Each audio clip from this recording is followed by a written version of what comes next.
Washington Journal continues. Today marks halfway to the first 100 days of the second Trump administration. Also a great day to have Jeffrey Rosen. C-SPAN viewers know him as the president and CEO of the National Constitution Center in Philadelphia. And I want to start with sort of you taking the lead here. What you think has been the most interesting constitutional question that has come up in these first 50 days of the second Trump administration? The most interesting question is the scope of the unitary executive. Ever since the Reagan administration, conservatives, as well as some liberals, have been arguing that the president should have complete control over the executive branch, and that means he should be able to fire any official he wants for political reasons, not just for cause. Ever since the 1930s, the U.S. Supreme Court has upheld the constitutionality of independent agencies like the Federal Trade Commission or the Federal Communication Commissions, some of which say the president can't fire their officials except for good cause, like corruption or malfeasance. So the big constitutional question is, are independent agencies constitutional? Should the Supreme Court overturn the decision from the 1930s? It's called Humphrey's Executor that allowed Congress to set up independent agencies. And should the president have total control over the executive branch or not? What's an independent agency? An agency established by Congress to check the president, whose heads can't be fired by the president. In upholding them, the Supreme Court said they're quasi-judicial and quasi-legislative. The Federal Trade Commission, for example, might adjudicate claims against companies for violating antitrust laws, as well as enforcing those laws. Or the Federal Reserve, famously, is independent. The head is appointed for a term that transcends the term of a particular president, and the president can't tell the Fed what to do. So that's what makes them independent. Unitary executive theory, what does that term mean? Unitary executive, it comes from Alexander Hamilton writing in the Pacificus Letters, of all things. Alexander Hamilton's the most famously pro-executive of all the founders. He wants an executive so vigorous, so energetic, that Jefferson accused him of trying to set up a quasi-monarchy. Remember at the Constitutional Convention, he says the president should serve for life so that he can't be corrupted by the legislature. He didn't win on that score, but he did insist the president should be very vigorous. And in a case called the Myers case, Chief Justice William Howard Taft, who's a huge admirer of Hamilton and thinks that Hamilton is the greatest founder, says the president should be able to fire any executive branch official. Myers involved a postmaster, and the president wanted to be able to fire him, and Chief Justice Taft agreed, saying Article 2 of the Constitution, which gives the president the executive power and vests the executive power in the president, to use the language of the Constitution, means that the president's control over executive officials should be complete. So these questions about hiring and firing, removal they're called, are central to the unitary executive theory. In the Myers case, Justice Louis Brandeis, another great hero, except Brandeis's hero is Thomas Jefferson, not Alexander Hamilton, he dissents and says the point of the Constitution is liberty, not efficiency, and it's designed to prevent the president from being an autocrat.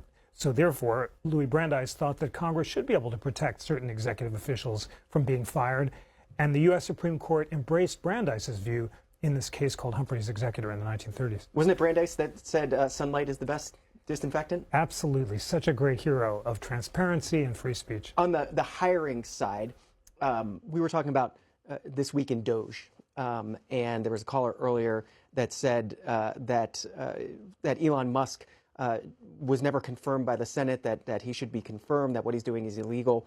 When does the advise and consent rule apply, and should it apply to a agency within the White House like DOGE? A crucial question that'll likely be tested before the courts. And the Constitution gives the president power to appoint what are called inferior officers. And inferior officers do They probably don't like that term. No, nor did lower court judges like being called inferior court judges. The Constitution is pretty rough when it comes to language. But inferior officers do have to be appointed by advice and consent.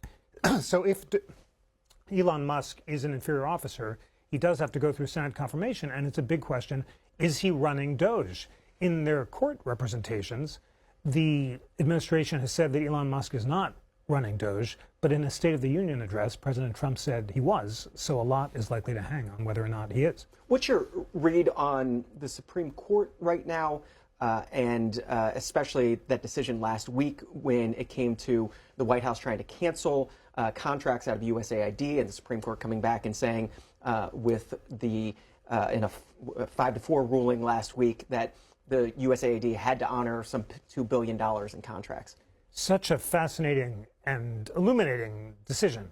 So there, Chief Justice John Roberts and Justice Amy Coney Barrett join Justices Kagan, Sotomayor, and Jackson in saying they allowed a lower court to basically stay the cancelization of $2 billion in funds.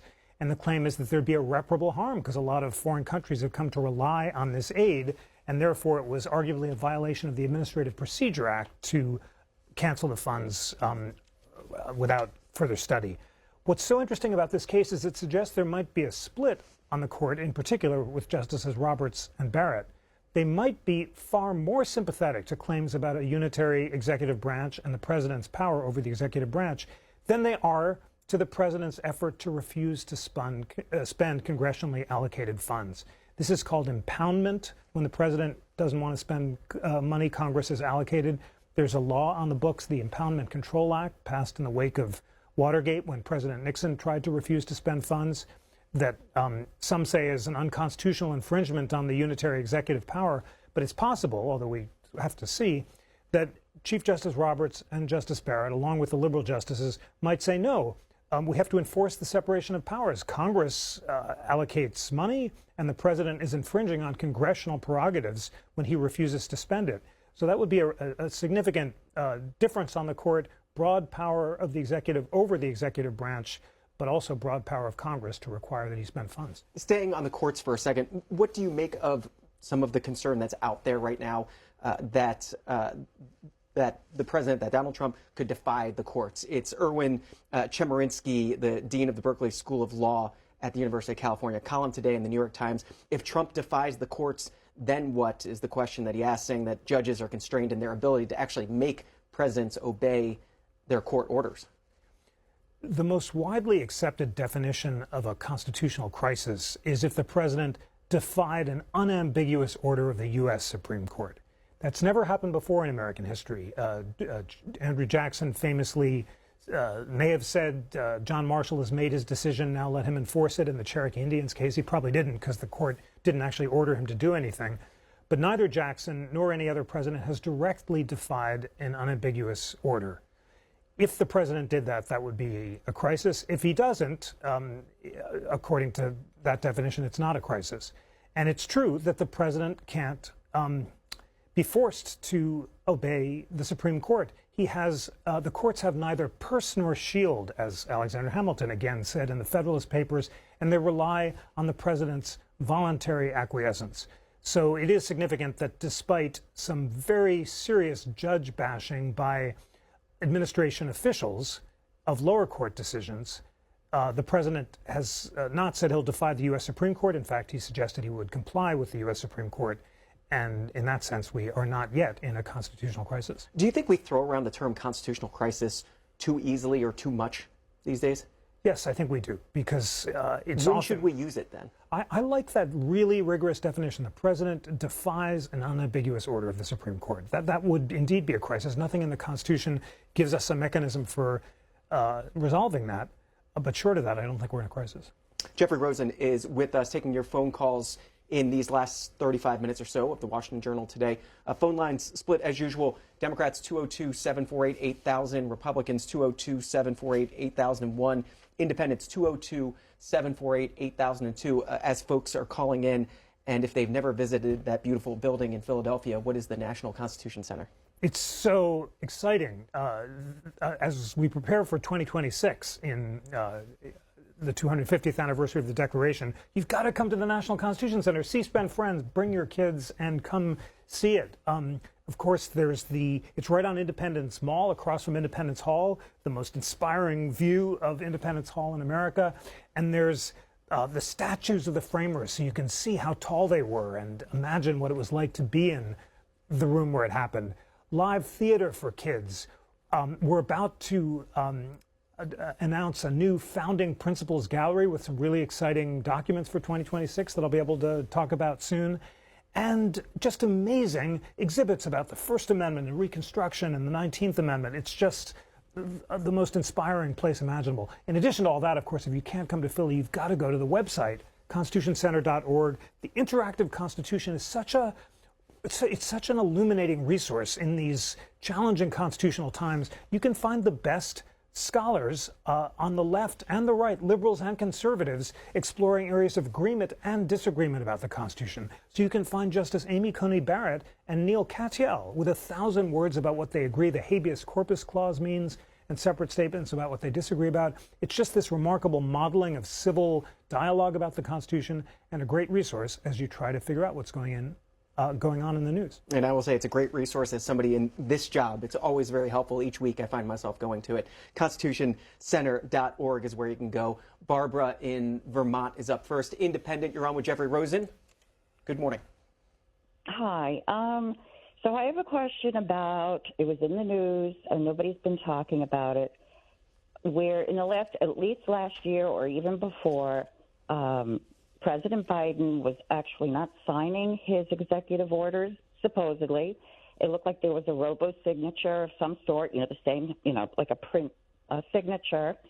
And the question is, who was signing those documents? Now, Mike Johnson, the Speaker of the House, Mike Johnson, met with Joe Biden, a year and a half ago, and he asked him a question about when you signed the order to stop the LNG, delivery, whatever, having LNG available to people. And he said, no, Biden said, no, I didn't do that. It was really for an investigation to see how that would work, whatever. So Joe Biden didn't know what he was signing. So how is constitutionally, and talking about a crisis, what's going to happen to those documents and who was signing them going further? Barbara, I think we got your questions.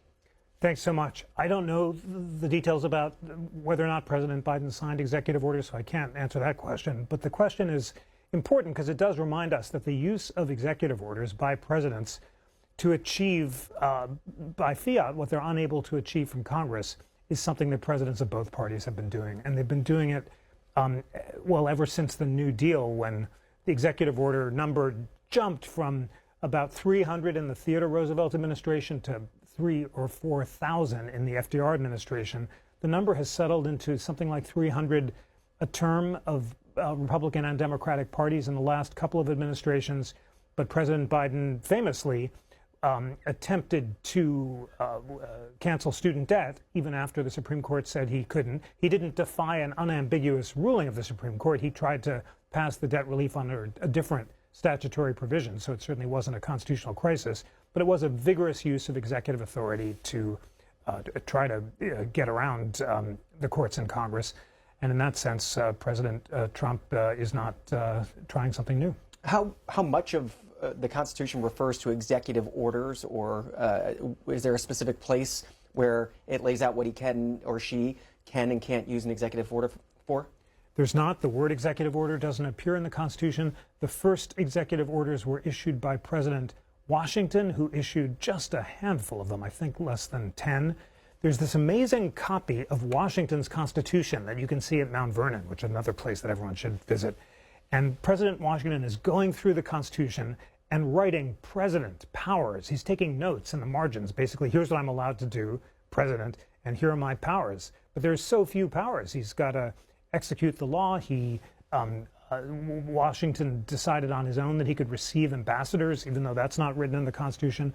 So George Washington decided that he had a power to issue executive orders, even though it wasn't explicitly enumerated, and presidents have been expanding on their powers ever since. It's amazing to see the first president do his homework and be able to read it. It's so diligent and thoughtful and rooted in the text. He had such a sense of role, of what he was and wasn't allowed to do, and that's why he was the greatest American of all times.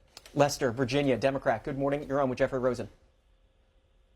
Yes, my question is, I'm just thinking that being that the Supreme Supreme judges are government officials, the congressmen are government officials, the senators are government officials. What would stop the president to fire those folks and taking over their responsibilities and duties? Great question. And the Constitution would stop him. The Article 3 of the Constitution appoints judges of the Supreme Court for life, for good behavior, along with the judges on such inferior courts as Congress may choose to establish. So life tenure for judges comes from the Constitution, and congressional terms come from the Constitution as well. The Constitution specifies how long House members and senators are appointed. And therefore, it's really clear from the text of the Constitution that although the president may have a lot of control, some say complete control, to hire and fire executive branch officials, he has no power, zero control over the other branches of government. Robert in Ohio, Republican. Good morning. You're on with Jeffrey Rosen. How you doing? What's your question, Robert? My question is that, you know, you say we've never been in a constitutional crisis, but just when Biden was president, he refused to accept the Supreme Court's ruling over us not paying for everybody else's college. I didn't get to go to college. I didn't go to college.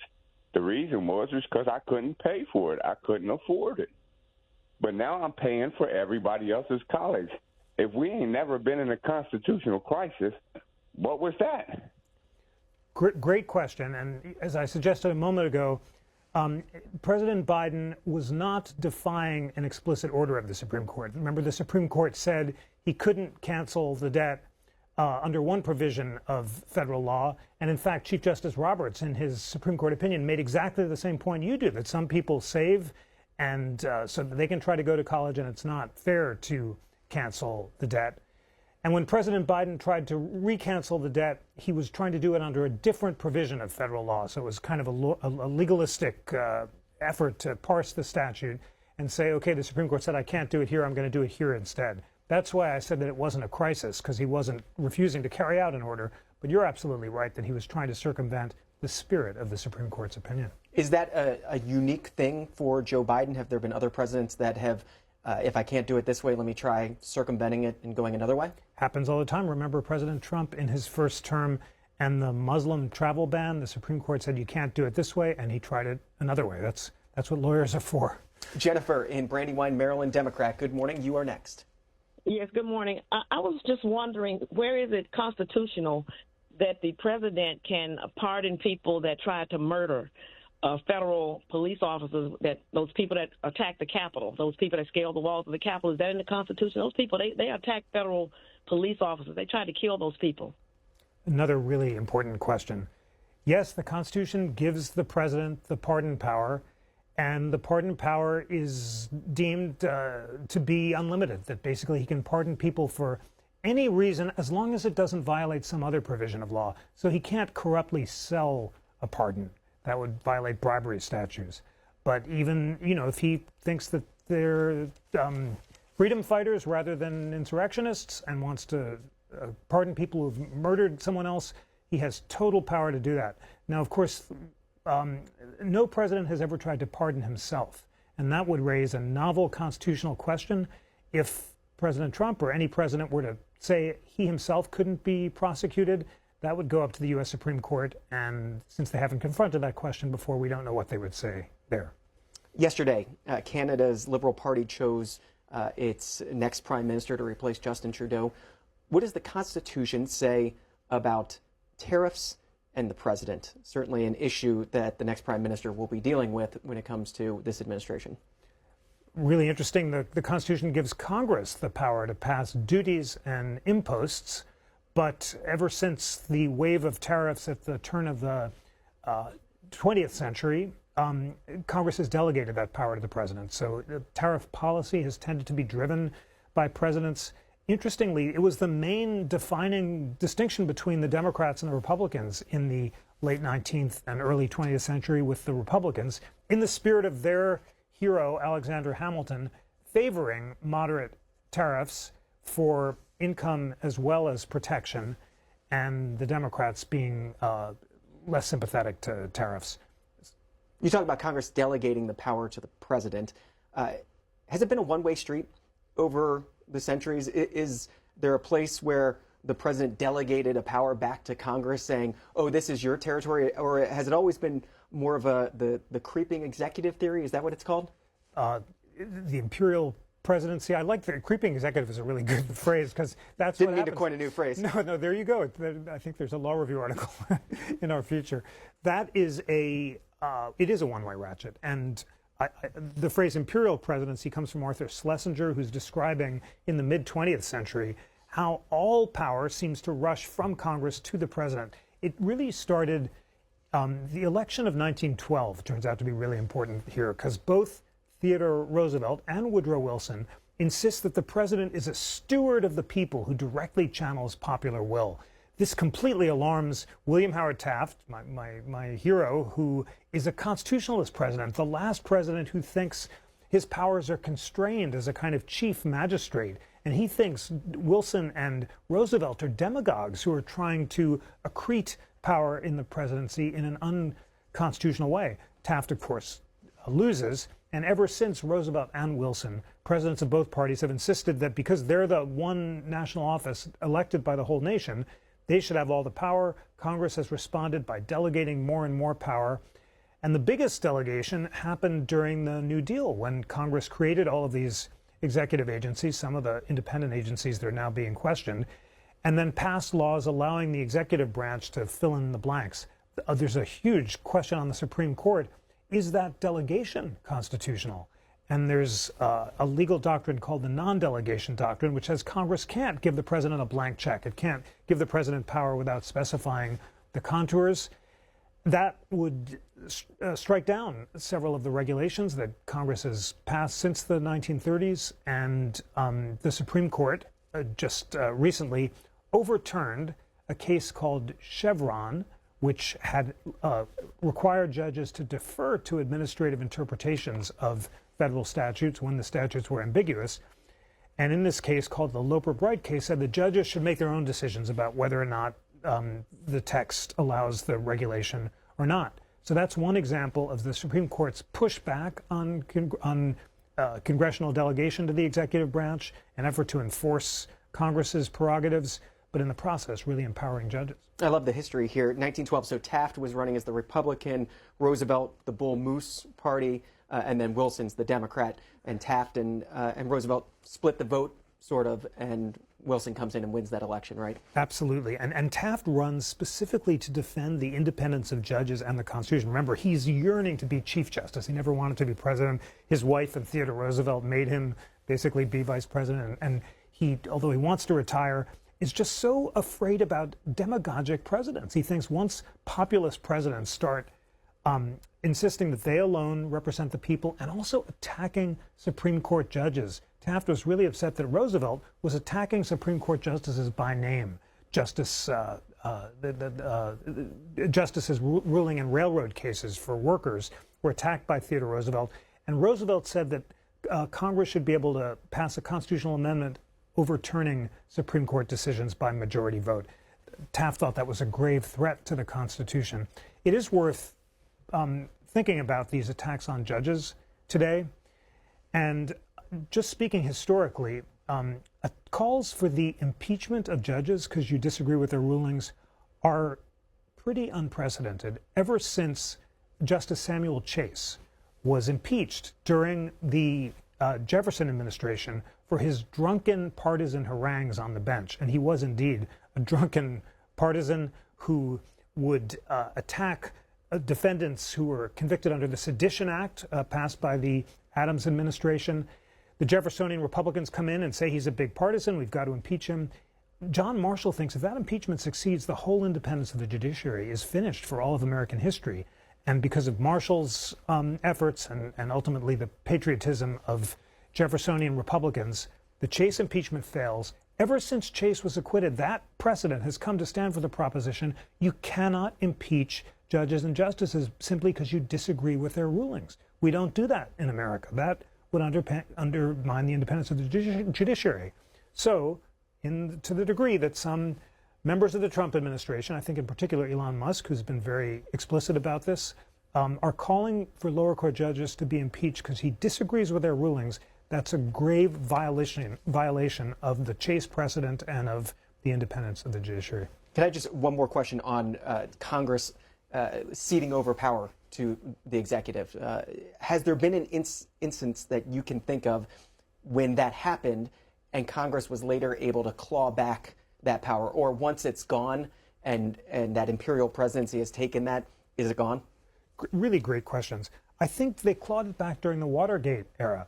That Impoundment Control Act passed in '78 was a response to Nixon's efforts to impound, and presidents ever since Jefferson had tried to impound funds. Jefferson, I think, successfully managed to not spend some congressionally authorized funds. So it wasn't totally clear from precedent or the Constitution whether or not he could do it. Congress had basically acquiesced. But after Watergate, they said you can't do that and passed the Impoundment Control Act. They also passed the War Powers Resolution as another example. Presidents had been sending troops without a congressional declaration of war. Congress says after a certain amount of time, you've got to come back to us and ask. So Watergate was the biggest backlash against the unitary executive. People felt Nixon had corrupted the presidency by insisting that the president was above the law, and many of the post-Watergate reforms tried to claw back power to Congress. Plenty of calls for you. Maurice, Portage, Michigan, Independent. Good morning. Good morning, Maurice. What's your question? I got to shut off the TV just a minute, please. My question is, why are we so upset about somebody trying to control excessive spending? Jeffrey Rosen. Good question. I mean, some people are upset and others like it, of course. But the constitutional question is, how do you control excessive spending? If Congress passes money and requires it to be spent, as was the case with USAID, it's a question of upholding the law. And the president can't arbitrarily refuse to spend money Congress has allocated because people have come to rely on it. There are contracts that are let, foreign governments expect it, and there are jobs at stake. That's why this lower court decision last week said the Administrative Procedure Act, which requires notice and comment and reasonable procedures before you can make a policy change, forbids what the president is doing, that it's just not a rational way of cutting spending. And that's the decision that the Supreme Court, at least temporarily, has upheld. So is it, as of right now, it's not that you can't do it, you just have to do it the right way? I think that is the case when it comes to USAID. Boynton Beach, Florida. Alicia, Independent. Good morning. Alicia, you with us? Then we go to Anne Marie out of Tampa, Republican. Anne Marie, you are on with Jeffrey Rosen. Hi. I was calling regarding one of the last callers that was talking about the January 6th insurrection, how the people were pardoned. From what I've read, of course they don't show this on all the networks, but it was a setup by the committee that was looking into it, and it looks like they did a whole big setup, and you don't see that in all the news. What do you think was a setup, Anne Marie? That the people that were on the committee, there were so many things about it. They You're talking about the select January 6th committee? Yes. They did want, I know the president asked to get back up because he, to make sure nothing crazy happened, but he did tell his people, go peacefully and, and then all these crazy things happen and I guess the bomb went, I don't know, other things happened and they never went into who did that. That's Anne Marie in Tampa. What was your view during those hearings, the select January 6th committee, and did it bring up constitutional issues in your mind? Well, it certainly brought up the question of whether there's historical precedent for this kind of insurrection. The committee found, in findings that have not been challenged factually, that the president invited his supporters to come to Washington, that he encouraged the march on the Capitol, that he didn't stop the violence for 3 hours as the crowd was attempting to hang Mike Pence, that a tweet that the president sent in the middle of the insurrection expressing sympathy for it helped to threaten Pence's life, and that only after 3 hours did he call off the attack. And I think those findings have not been challenged factually. Is there a precedent for this in American history? Certainly, ever since the Whiskey Rebellion at the time of the founding, there have been armed insurrections against federal power. Thomas Jefferson famously encouraged the Whiskey Rebellion. He always said that a little rebellion every couple of years is good for liberty. He also encouraged violence against Alexander Hamilton when a mob threw a rock at him during the early Republic. And Jefferson pardoned the Sedition Act people who were convicted on the grounds that the law was unjust. So you can agree, you can debate whether or not that tolerance for insurrection by Jefferson and others justifies President Trump's pardons. But in terms of the facts of what happened, I do think it's important to note that the committee's report has not been factually challenged. I want to come to another column from today's papers. Philip Hamburger writing in the pages of the Wall Street Journal, talking about a tweet from March 4th from President Trump on, I should say X, a post on X, about illegal protests on college campuses. Philip Hamburger writing, when President Trump tweeted on March 4th that all federal funding will stop for any college, school, or university that allows illegal protests, he puzzled many academics, as most protests are lawful and constitutionally protected. What's an illegal protest? Well, the Supreme Court said in the Brandenburg case that speech is protected in America unless it's both intended to and likely to cause imminent violence.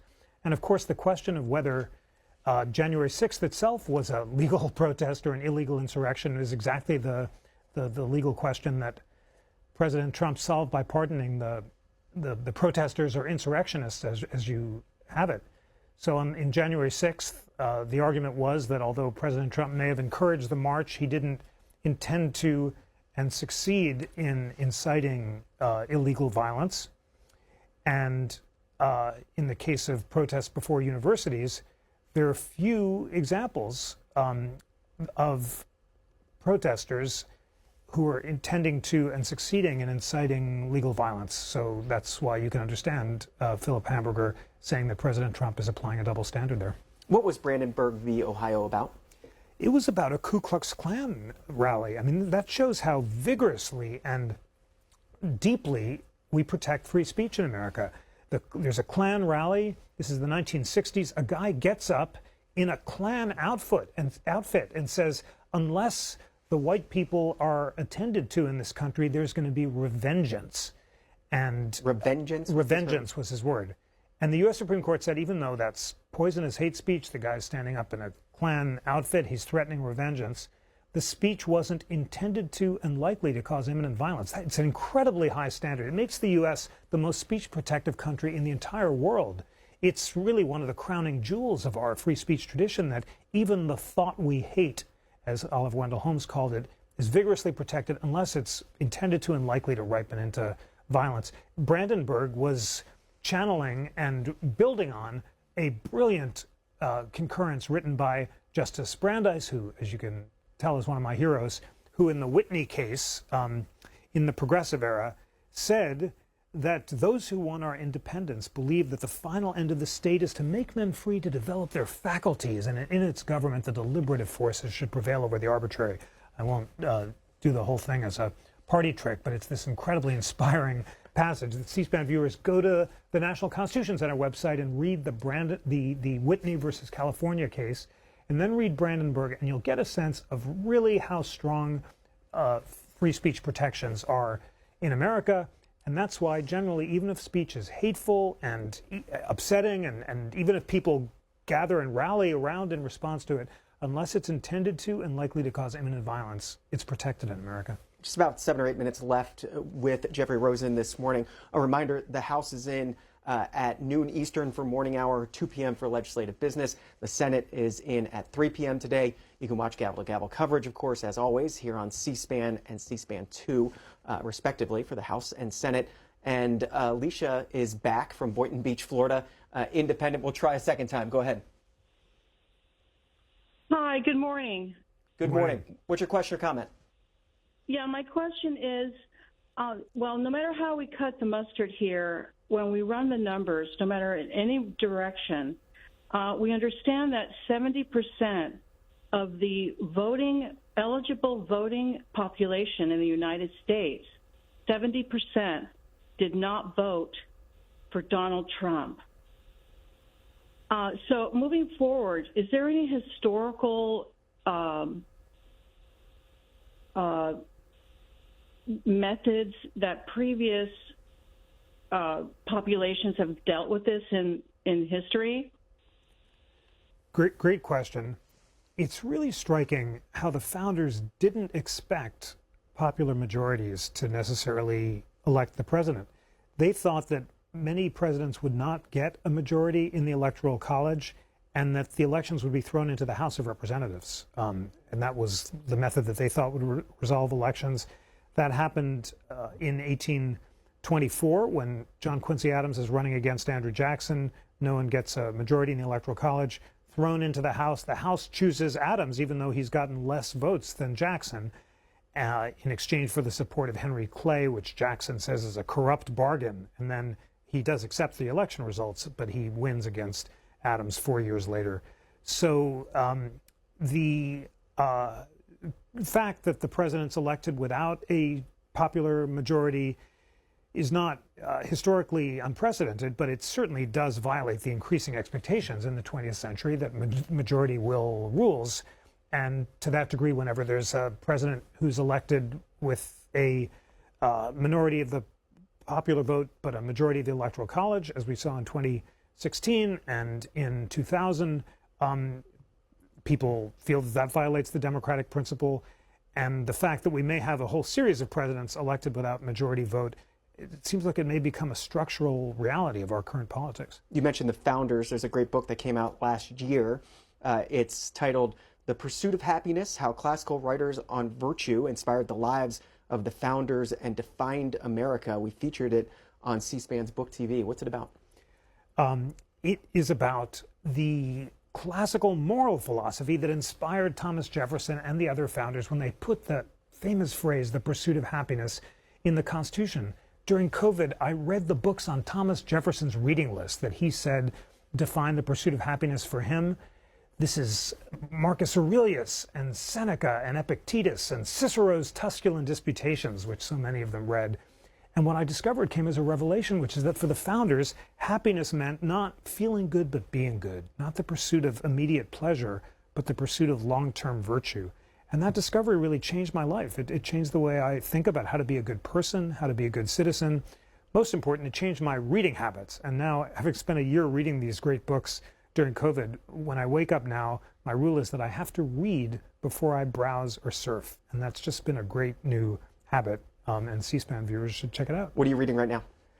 I am reading the biographies of the forgotten founders, because my next the next book is about how it's called The Pursuit of Liberty, how Hamilton versus Jefferson ignited the lasting battle over power in America. And that'll be out in October, and it tells the story of all of American history through the Hamilton-Jefferson battle. But the one after that, which I've just started, is going to be about how the character of the founders shaped America.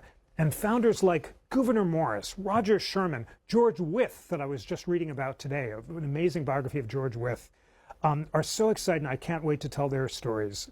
Shall I just share the George Wythe story that I just learned? Okay, so here's the amazing story of George Wythe. This is Thomas Jefferson's favorite law professor who teaches him everything he knows about law, and also his youthful abolitionism. Wythe's grandfather, George Keith, is a Quaker and a huge abolitionist. Wythe is devoted to ending slavery. He frees his own slaves. He writes an opinion for the Virginia court striking down slavery.